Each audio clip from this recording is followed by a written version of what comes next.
Hello and welcome back to another Out of Spec Reviews video, and welcome to a windstorm. We literally just got here. The weather's coming in, lightning's all around. We got to make this quick. This is a Tesla Model 3 Performance, and this is a BMW i4 M50. What are we doing with both of them? Well, we're going to figure out which is the best driver's EV. Why are we doing it in the middle of a rainstorm? Well, this is what happens when we shoot so many videos. We literally have 2 hours to shoot it and the weather's coming in. So it might get a little slidey, a little fun out on the roads with these two performance sedans. I'm going to very quickly walk you through some specifications, but this is a video all about the intangibles. Which is the more fun one to jump into and go for a blast up in the canyons? That's what we're going to find out. This is a Tesla Model 3 Performance, and it's sort of the gold standard. If you look at performance for dollar, I don't think anything comes as close as this car. And this is my personal car, and I've loved it and enjoyed it. It's got 110,000 miles on it, and I'm actually keeping it. We've been talking about selling this car, but no, we're gonna keep it. Forgive the crazy wind. When new, it made 450 horsepower. It got some software updates over time, and we've also run this against a brand new Model 3 Performance, and almost no difference. So I think this is a pretty good example. What else should I say about it?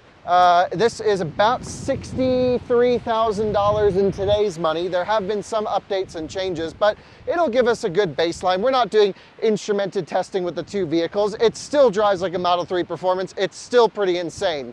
It's on stock suspension, which is totally a fixed suspension, so no active damper, no air component, but it does have track mode, which I can ramp up the cooling, I can send the car into a drifty setting, I can play around with all the dials, and it's really tuned for, as I would say, electric performance. This is a fun car to go rip around in the canyons, at least as fun as an EV can be. And then this is BMW's newest electric vehicle. Now what's interesting is I just recently reviewed the BMW M440i on this exact road. Actually lost the keys to the vehicle on this exact road, so we're not going to do that today. Essentially this is the same car, it's just got a battery pack slapped in it, so it's a combustion vehicle with a battery electric drivetrain. This weather's getting insane. I hope I don't get struck with lightning out here, so we better do this pretty quick. Anyway, 500 and something horsepower, 550 horsepower, 580 pound-feet of torque in that region. A bit more power than the Model 3, weighs a bit more, totally different braking strategy, brake-by-wire versus a hydraulic brake on this one. Oh my goodness, this is getting crazy. Alyssa's behind the camera, her hair's going everywhere.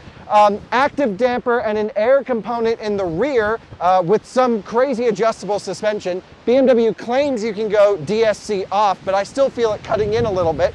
But I think interesting car. It's a bit more than a Model 3 Performance, but it feels like you get a bit more for your money. The interior, if I don't get blown over here, is absolutely gorgeous. Take a look on the inside. We have this cognac interior, head-up display, a lot of tech.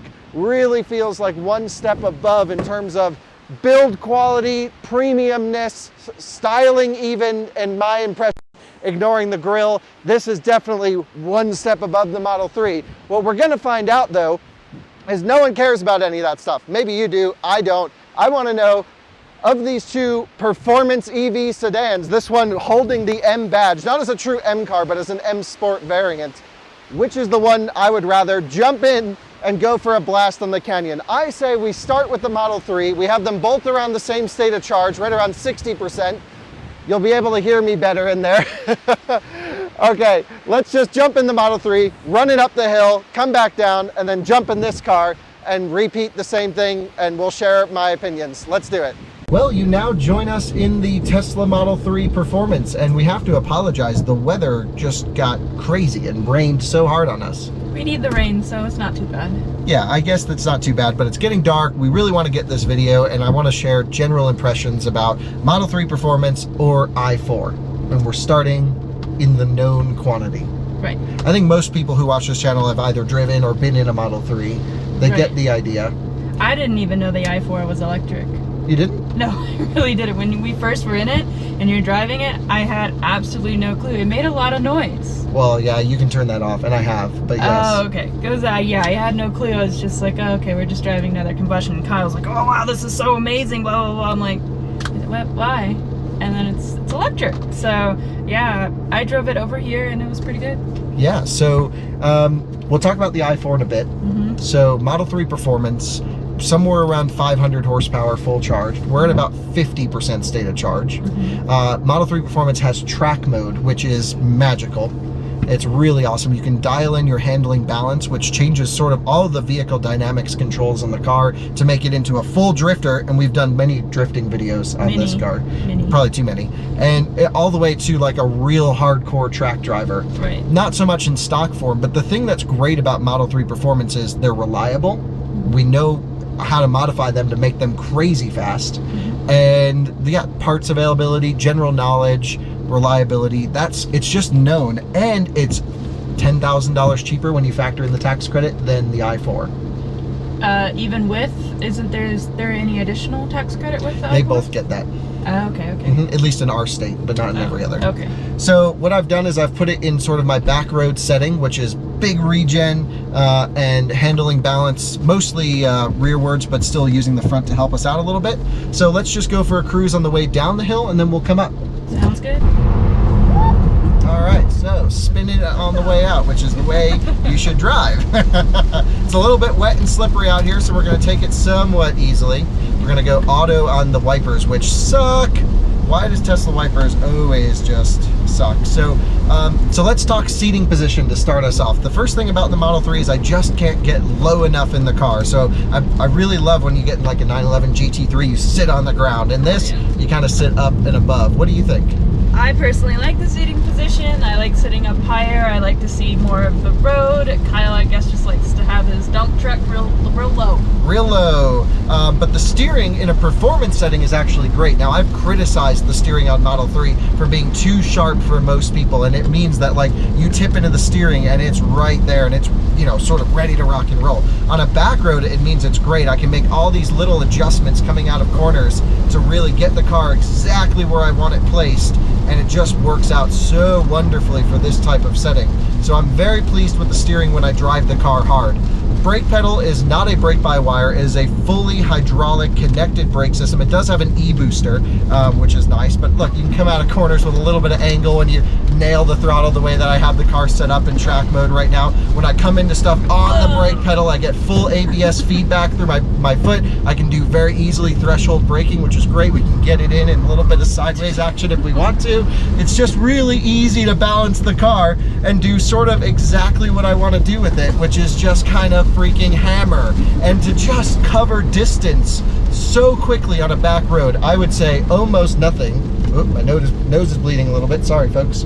Almost nothing can cover distance as quickly as this car can when you start shredding. Right. It's just truly, truly incredible.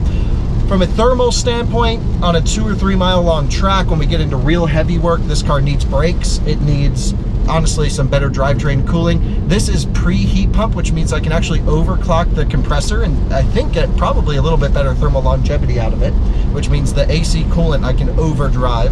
The heat pump cars don't have that option, so the newer stuff. The heat pump cars, the new Model 3 performances, also don't necessarily have a good suspension. Really? Yeah, so the new cars come with just the dual motor all-wheel drive suspension. So you'd rather have this over a new? I would rather have this over a new one. For performance reasons? For performance, you give up a little efficiency, but you get compressor overclock, and you get to you have a little bit better thermal longevity because of that, and you get the better stock suspension. Now, granted, this suspension is still way too soft, way too wobbly.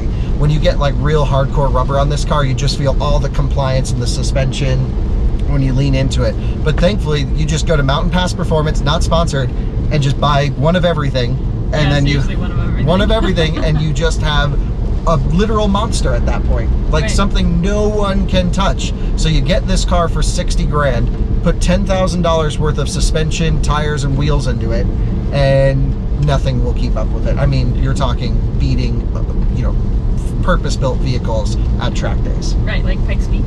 Right. So we've come down the hill in track mode. I've had sort of, what you might call it, regen set pretty high. If I just want to make a quick U-turn in this mode, right, I can just come around, big skids.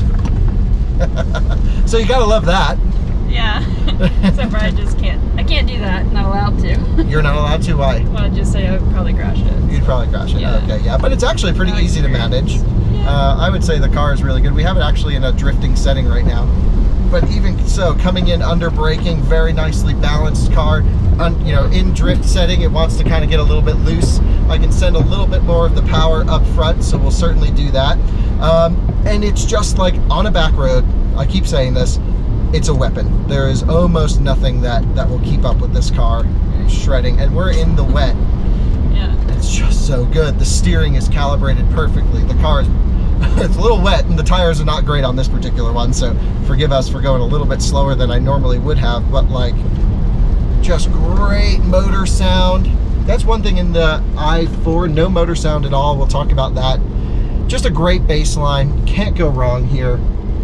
The money is got to be the best performance value per dollar in the auto industry. That's interesting. You've driven it pretty fast. I've driven it pretty fast, just on normal roads, but never really performance driving like this. I don't think I've ever tracked it, have I? You've driven this around the track. Yeah, but I haven't pushed it to the limits, or at least my limits. But yeah, it's pretty fun. It's pretty scary. It's What's scary about it? Well, it's just scary to drive like that when you're not experienced yet. It's just a new world. I mean, you've been doing this for years. I have not. Okay, fair enough. So anyway, love the Model 3 performance. Just, you know, I'm one with the car. I understand its quirks. I understand how to drive the car and get the most out of it. Right. And maybe it's because I've owned a whole bunch of them, but it's just like you can have the least amount of skill to go faster than almost everything.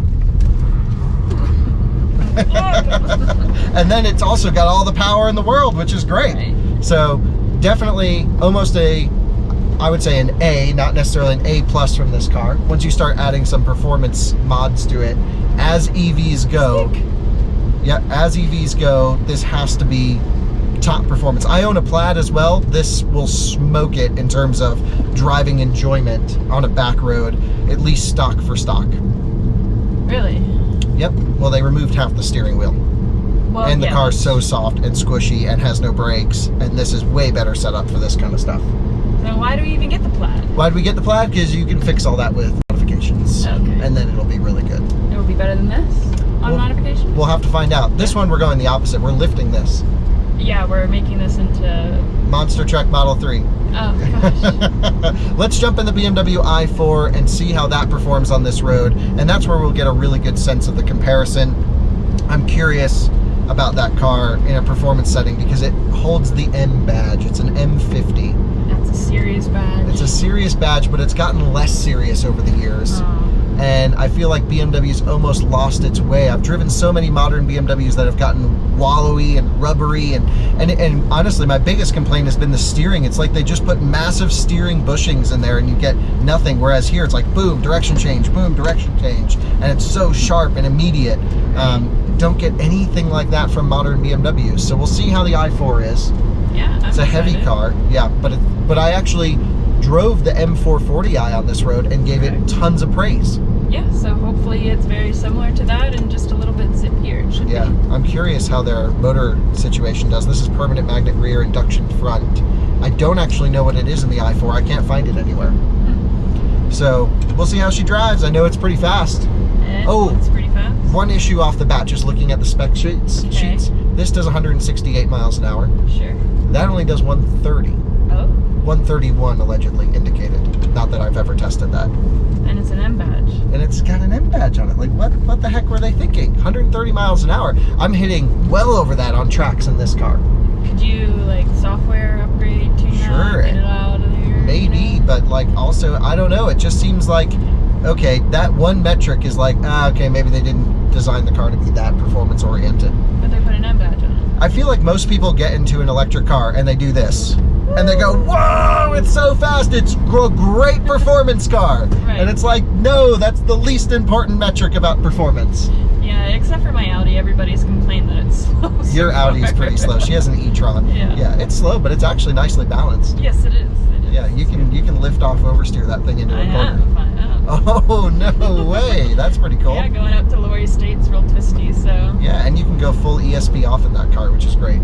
Anyway, let's jump in the BMW. Rain seems to have died down a bit. Thank goodness. Told you, it only takes 15 minutes. Yeah, 15 minutes in Colorado and the weather changes. Yep.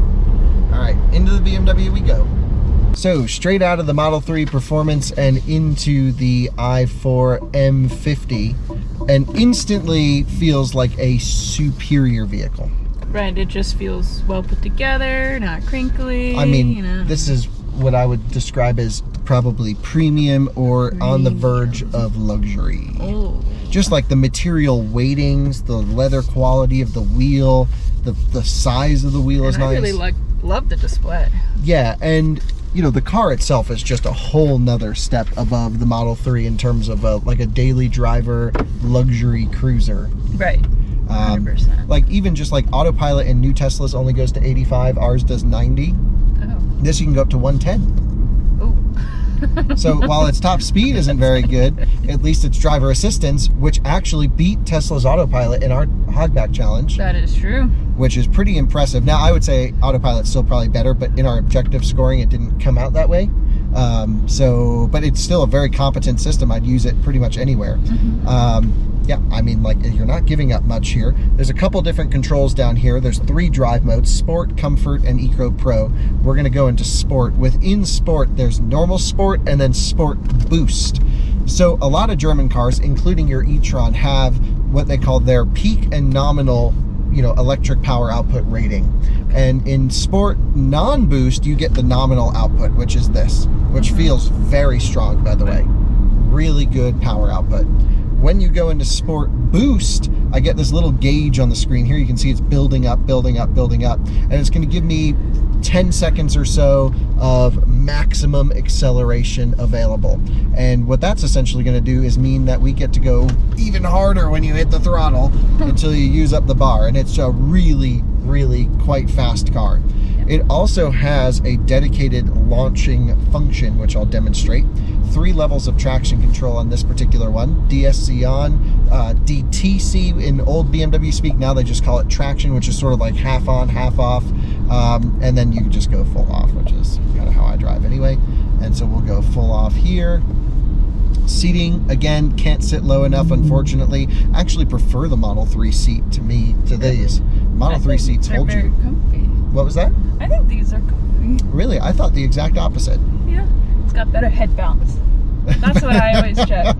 Because when I drive around with you, that's something that's very important. All right, let's just do a launch control really quick in this. So what I'm going to do is left foot hard on the brake, floor it with the right. You're going to feel this odd pulsation. Ooh. And then it just spins the tires, front tires spinning. Finally got traction at about 50. We're way past 60 at that point. So why does it do that? Do what? It's a very German thing. The EQS AMG does the same thing. There's just no reason behind it? Yeah, there's no... Because? Yeah, it's like, why not? They can, I guess. To me, that's just like extra heat going into the motors. So I guess it's kind of like an anticipation thing. Yeah, it builds up, launching mode. They gotta feel like something's going on here. So instantly, the regen in this and the throttle, in terms of throttle mapping, regen comes on too quickly, in my opinion. Feel how as soon as I snap off, the car snaps forwards. Right. The Tesla is quick, but there is this smoothing factor applied that this car doesn't. So there's a lot of drivetrain lash, is how I'm going to describe it, which means I can go hard throttle and off throttle, and it's immediate to the point where it's not comfortable. Right, yeah. And so the Tesla is nice because you nail it and it feels instant, but it's actually not. It just kind of ramps up real quickly. This is like boom and you go. And so that just feels a bit awkward. Abrasive. Even more abrasive than that is if you go into neutral, floor it, and then put it in drive. Watch this. It just spun the tires. And even though we have DSC full off in Sport Boost, it still does sort of driveline management where it doesn't allow too much wheel spin with ESP off. And I think that's them being cautious from the i3 days. Because early i3 days, traction control wasn't totally optimized. They'd get wheel spin over bumps, and then they'd come down and they were actually snapping motor mounts. Because when you go from a low mu to a high mu surface, the whole thing gets under so much load as it grips back up. And it wasn't even the half shafts that were breaking, it was the motor mounts that were literally grenading themselves. So I think they're just a little bit cautious of wheel spin in an electric situation. Now Tesla does a lot of in-motor traction control, not so much even using the ESP control units. It does it through the motors, and they're instant, and it just keeps you right on the edge. And it seems to be a little bit next generation to this control in terms of wheel spin on loose surface. Yeah, the Tesla just has a better overall just comfort. within region, within all cars. I mean, every single car, electric car that I've ever been in, every single one of them is different within the region, and I have to take so much caution to that. Yeah, let's see how this wheel is power on. So yeah, what's the deal? I got ESP full off. It's locking. And we get a little bit of rotation, but yeah, not much. So what we have here is we have suspension dampers turned up. The air suspension in the rear is just for load leveling, so that's not really super affected here. Very odd drivetrain controls to me. It's doing a lot of front motor, like way too much. Like I'm nailed right here. Like, come on, give me power, give me power. As soon as I go straight, there we go. Yeah, it just feels bigger, heavier, and like there's electronic stuff going on trying to stop me from having fun, where the Model 3 systems were trying to encourage me to have fun. You know, like I could put the Model 3 into rear bias and it was like, yeah, let's go sideways. And this, every time it does these like weird, very quick lateral movements, and then I hear clicking from braking systems kicking in and things like that, even though DSC is off. So maybe let's try not driving it like a complete hooligan and just trying to lean it into like a sports sedan like it is, which is coming in wide open throttle out of corners, hitting the brake pedal. It's a brake by wire. It's a little sharper than I would like, but at least it slows down. It's a little bit hard to modulate. Not the best ABS feedback through the brake pedal either. It's a very, you know, sort of electrically controlled feel to it. The steering is a little heavier than I would like, but I can make an individual profile to lighten up the steering. I just don't like how thick the wheel is. I like the size of the wheel, but it's very padded, which takes away road feedback. Better than most modern BMWs though, so pretty impressive. Some people have commented that this car's understeering. They're just not driving it, you know, on throttle hard enough. If you're on a fast track, yeah, I bet it would be a bit understeery, but every new car is. A Model 3 set up to be that way too, so that doesn't really turn me away, if you will. It's fast, it's definitely a weapon up the road, but the clickiness of all of the ESP system stuff going on, not sure what's going on. Also, you kind of have to drive the car a bit smoother, like I'm having to consciously keep in mind my throttle inputs more than the Tesla. And how does it feel from your end? Pretty nauseating. Pretty nauseating? Yeah, I would actually agree. I feel almost a bit car sick. It's not a fault to the car. So when you drive it like this, which is sort of 5/10, 6/10, just sort of a normal cruise into a corner, throttles moving around, the ESP system feels awkward.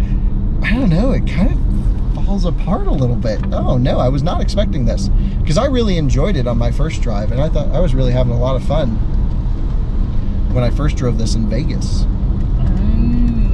Yeah, so I go wide open throttle mid-corner, it doesn't do anything.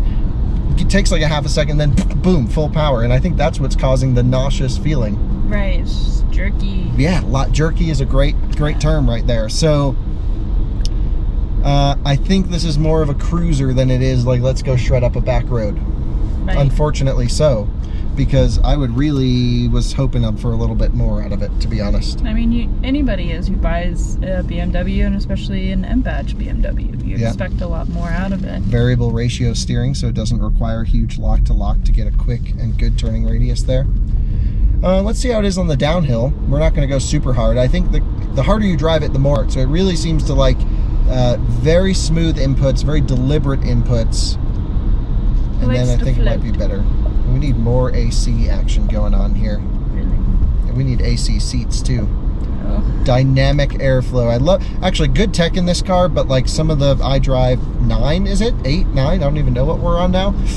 Yeah, a little bit lacking. Yeah, this is a lot. I mean, I like the screen, but all of these different apps, that's a lot. So I'll tell you right now, if you're looking for a performance car, this is, well, no, it's actually really good. Yeah. And if you're going to be doing 95% commuting and cruising and the occasional cruise up a road, and maybe you don't drive as hard as we do, this is going to be just fine. The motors are dead silent. Yeah, definitely like way too aggressive throttle tuning, which is odd because most people think you want the most snappiest pedal, but you actually do want some smoothing on there with EVs. Model 3 is going to be my choice. It would probably be mine too. Yeah, but I will say, like, this, I would shortlist this car. There's other reasons why people won't want the Model 3.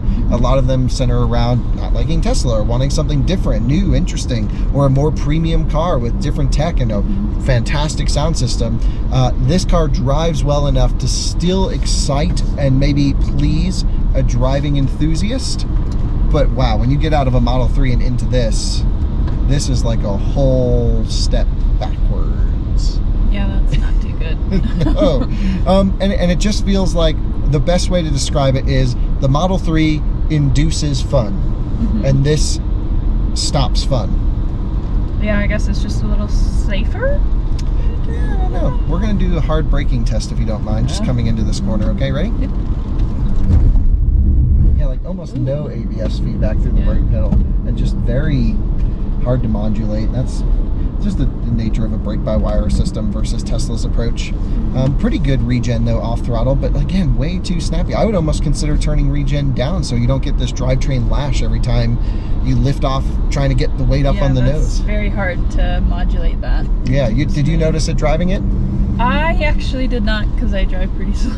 Yeah, we just cruised over here. Yeah, but I did floor it once, and I wasn't really it's impressed. fast. I wasn't impressed. I mean, Really? it just kind of felt like my e-tron. To me, it feels just every bit as fast as the Model 3. Really? Yep, and especially on the top end. Well, we allegedly drag raced up to top speed against the Model 3, and this was pretty much right with it. Really? And this holds more power to lower states of charge. Maybe it's just the feeling of it. I guess it's kind of the same as my e-tron. You get that kind of like jerk, and then you kind of go. But within the Tesla, it's more of like a gradual. But Yeah, the Tesla ramps. more enjoyable experience. I would Maybe agree. that's what that It's is. more enjoyable. Yeah. And so, yeah, just seemingly sort of one step behind in terms of drivetrain tuning here.